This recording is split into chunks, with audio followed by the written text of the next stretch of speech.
What's going on, everyone? It is Monday, June 15th, around 12:30. So I know, again, it's been a little while since the last video. I'm just going to get right into it so that we don't waste any time, especially because a couple of things have happened this past week or two or so that could change our potential midterm outlook.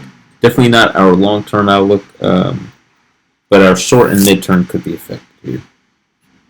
So right away, I just want to start off with a fresh chart here. I'm just going to go ahead and hide everything. I am on Stamp, just so that we don't have to think about the BitMEX, kind of like a scam whip that came down to 8,600 or so. This way we could just see what the price on spot really is. So right away, again, this is a clean chart, so I'm just going to start by putting a basic supply and demand line going. So as far as demand goes, I'm going to try something from this area here.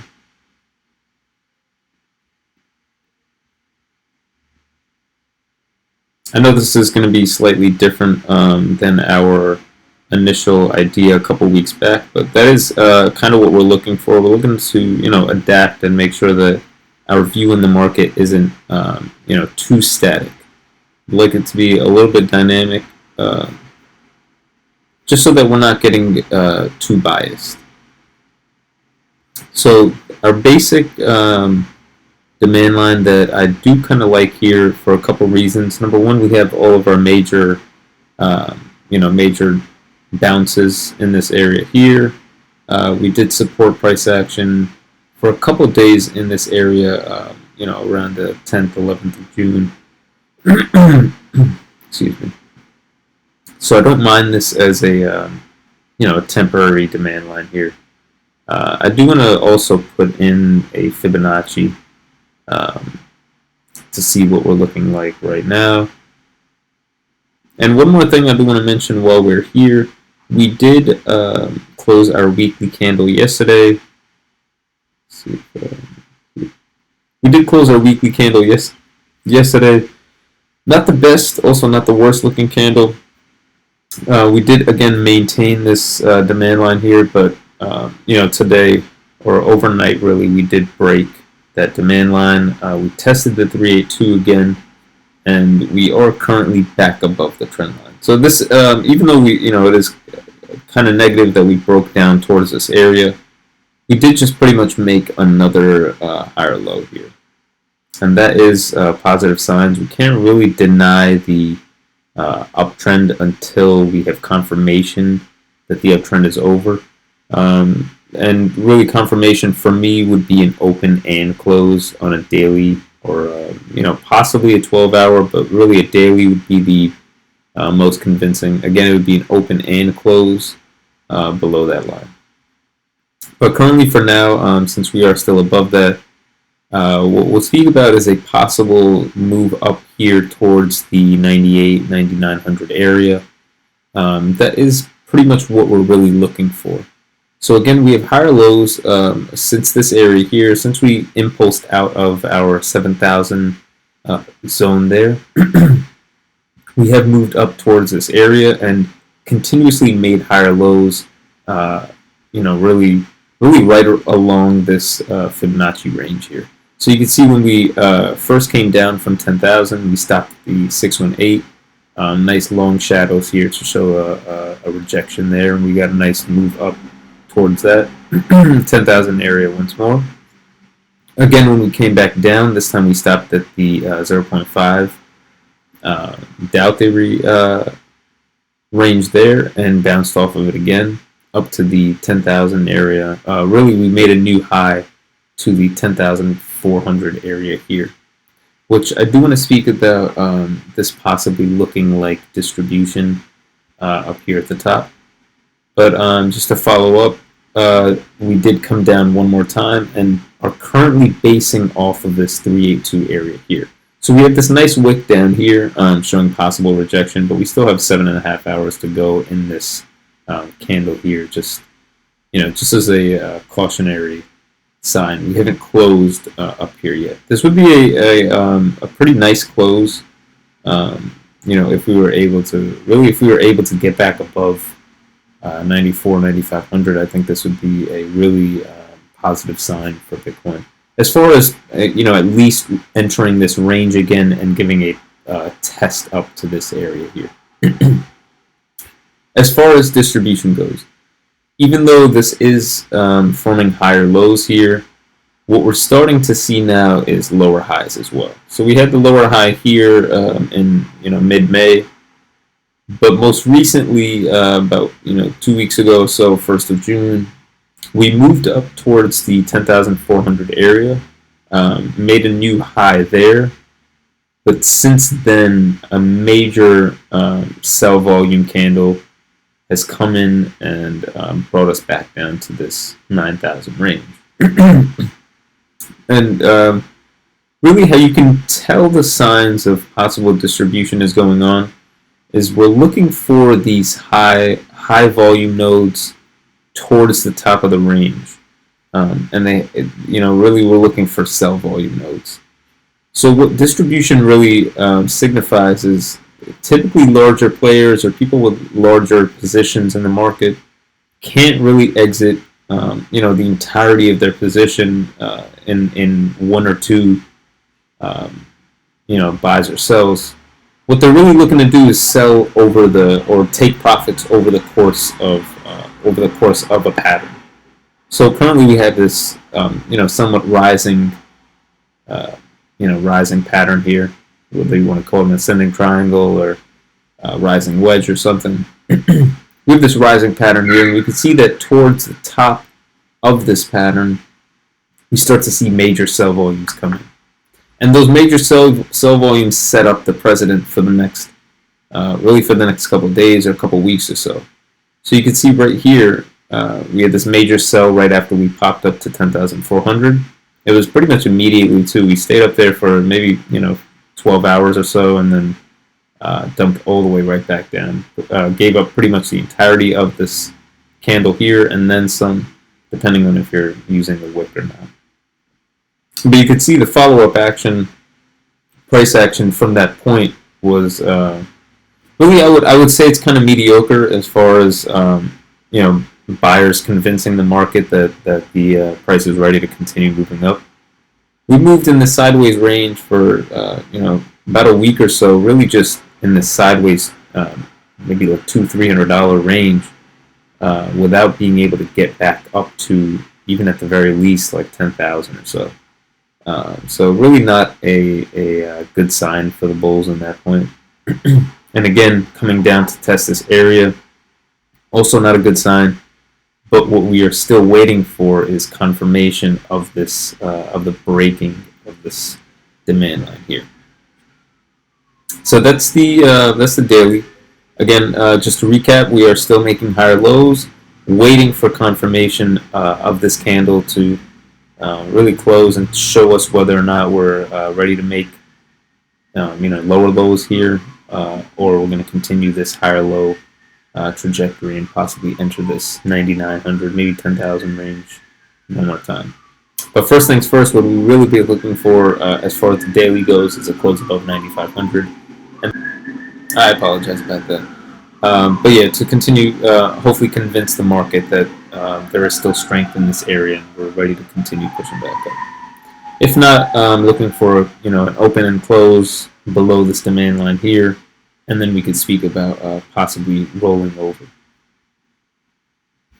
So we did close our weekly candle yesterday as well, so we'll just pop up on that time frame just to show.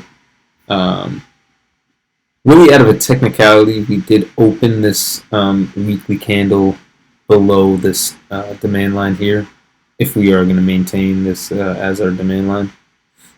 We did open our candle below there, but again, we're looking for an open and close below before we really start thinking about this this uptrend coming to an end. So if we did enter a possible rollover or downtrend here, what would be our targets really? I would say initially, maybe we get a bounce somewhere around this 7,700 area here, but I don't think that would last long. something tells me that if we came down to this area, that maybe we get a pop-up back to the 8,200 area, maybe possibly 8,600 to retest these two, lines here, the Fibonacci lines, and possibly that demand line as well.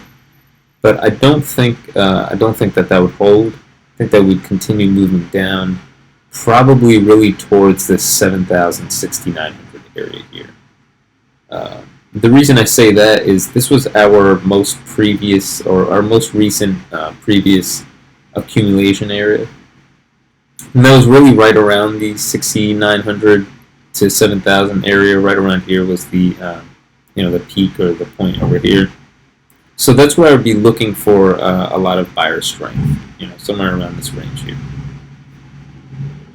So coming down to the 4-hour, is there anything that we see here that would give us some hints as to what is possibly coming up next?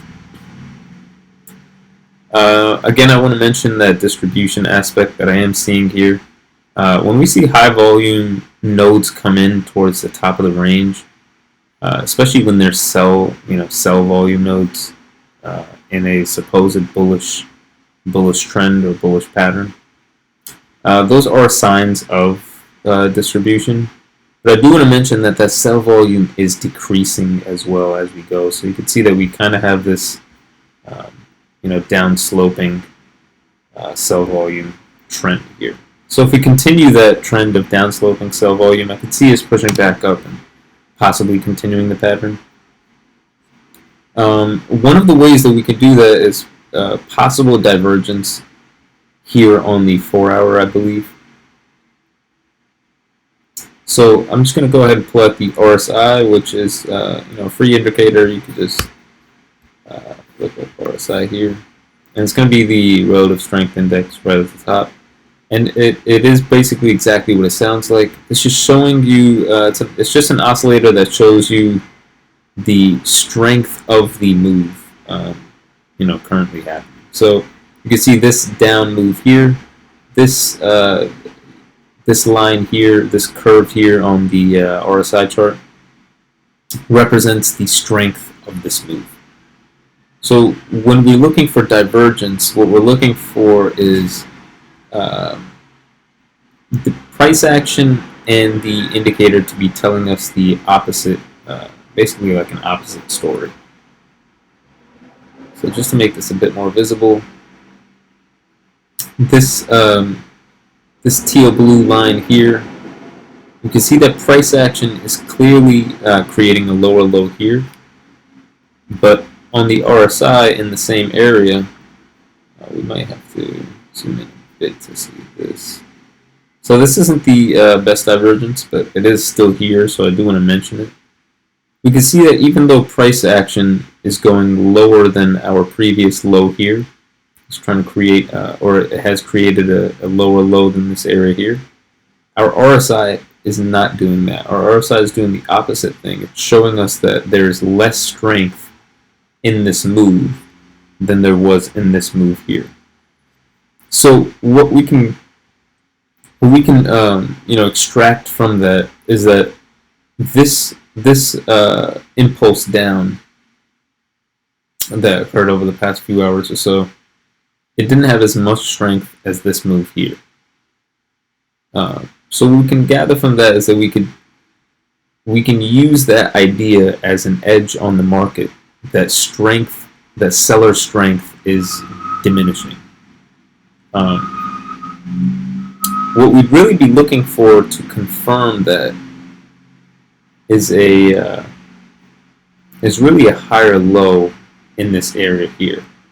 So you can see that this structure, even though again it's not the same exact, and it's really not the prettiest structure here, but generally speaking, what we can kind of form here is a, maybe even something like this,